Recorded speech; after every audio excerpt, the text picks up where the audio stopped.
പുറപ്പാടിൻ്റെ പുസ്തകത്തിൽ നിന്നുള്ള വായന, അധ്യായം 34. വീണ്ടും ഉടമ്പടി പത്രിക. കർത്താവ് മോശയോട് അരുളി ചെയ്തു, ആദ്യത്തേതുപോലുള്ള 2 കൽപ്പലക ചെത്തിയെടുക്കുക.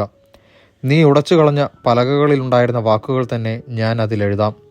പ്രഭാതത്തിൽ തന്നെ തയ്യാറായി സീനായി മലമുകളിൽ എൻ്റെ മുമ്പിൽ നീ സന്നിഹിതനാകണം. ആരും നിന്നോടൊന്നിച്ച് കയറി വരരുത്. മലയിലെങ്ങും ആരും ഉണ്ടായിരിക്കുകയുമരുത്. മലയുടെ അടുത്തെങ്ങും ആടുകളോ മാടുകളോ മേയരുത്. ആദ്യത്തേതുപോലുള്ള 2 കൽപ്പലക മോശ ചെത്തിയെടുത്തു.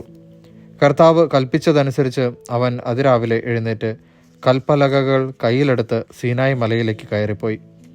കർത്താവ് മേഘത്തിലിറങ്ങി വന്ന് അവൻ്റെ അടുക്കൽ നിൽക്കുകയും കർത്താവ് എന്ന തൻ്റെ നാമം പ്രഖ്യാപിക്കുകയും ചെയ്തു.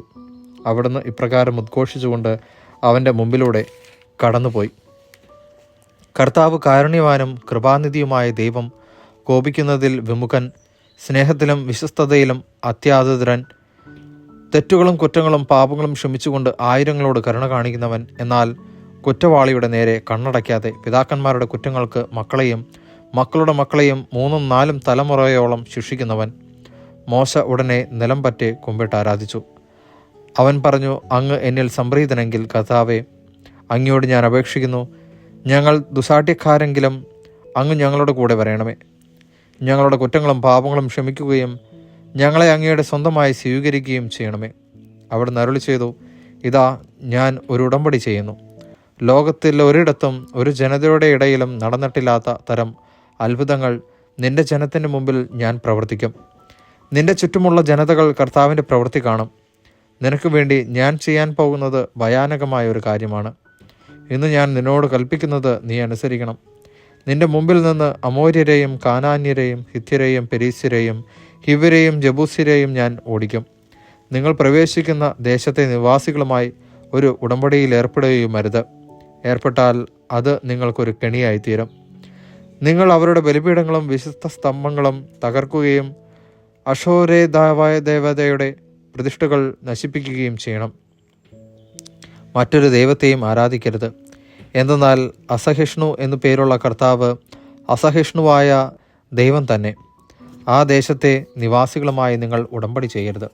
ചെയ്താൽ തങ്ങളുടെ ദേവന്മാരെ ആരാധിക്കുകയും അവർക്ക് ബലിയർപ്പിക്കുകയും ചെയ്യുമ്പോൾ അവർ നിങ്ങളെ ക്ഷണിക്കുകയും അവരുടെ ബലിവസ്തു ഭക്ഷിക്കാൻ നിങ്ങൾക്കിടവരുകയും ചെയ്തേക്കാം. അവരുടെ പുത്രിമാരെ നിങ്ങളുടെ പുത്രന്മാരെ കൊണ്ട് വിവാഹം കഴിപ്പിക്കുകയും ആ പുത്രിമാർ തങ്ങളുടെ ദേവന്മാരെ ആരാധിക്കുകയും നിങ്ങളുടെ പുത്രന്മാരെ അതിനായി പ്രേരിപ്പിക്കുകയും ചെയ്തെന്ന് വരാം.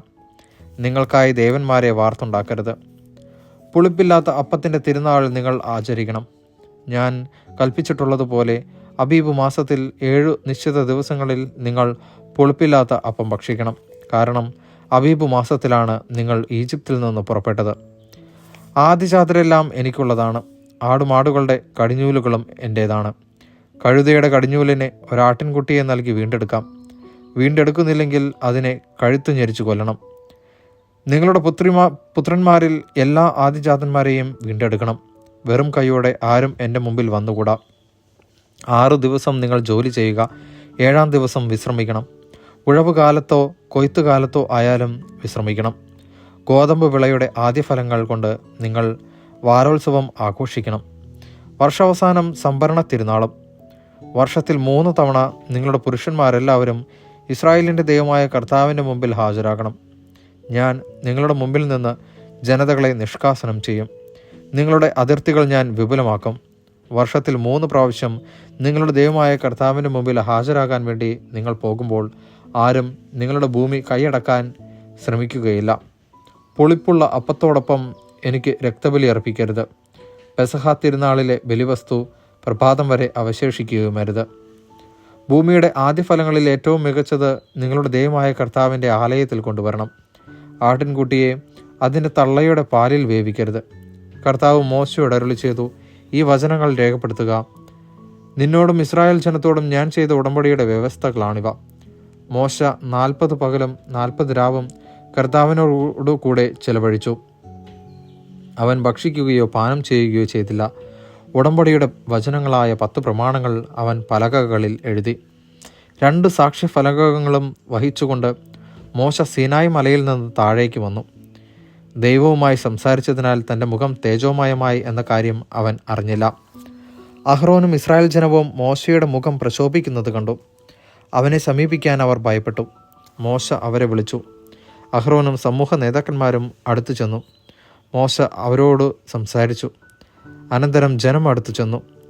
സീനായ് മലയിൽ വെച്ച് കർത്താവ് തന്നോട് സംസാരിച്ചതെല്ലാം അവൻ അവർക്ക് കൽപ്പനയായി നൽകി. സംസാരിച്ചു തീർന്നപ്പോൾ മോശ ഒരു മൂടുപടം കൊണ്ട് മുഖം മറച്ചു. അവൻ കർത്താവിനോട് സംസാരിക്കാൻ തിരുമുമ്പിൽ ചെല്ലുമ്പോഴോ അവിടെ നിന്ന് പുറത്തു വരുന്നതുവരെയോ മൂടുപടം ധരിച്ചിരുന്നില്ല. അവൻ പുറത്തു വന്ന് അവിടുന്ന് തന്നോട് കൽപ്പിച്ചവയെല്ലാം ഇസ്രായേൽ ജനത്തോട് പറഞ്ഞിരുന്നു. ഇസ്രായേൽ ജനം മോശയുടെ മുഖം കണ്ടു. മോശയുടെ മുഖം പ്രകാശിച്ചിരുന്നു. കർത്താവിനോട് സംസാരിക്കാൻ അകത്ത് പ്രവേശിക്കുന്നതുവരെ മോശ മുഖം മറച്ചിരുന്നു. ദൈവവചനമാണ് നാം കേട്ടത്.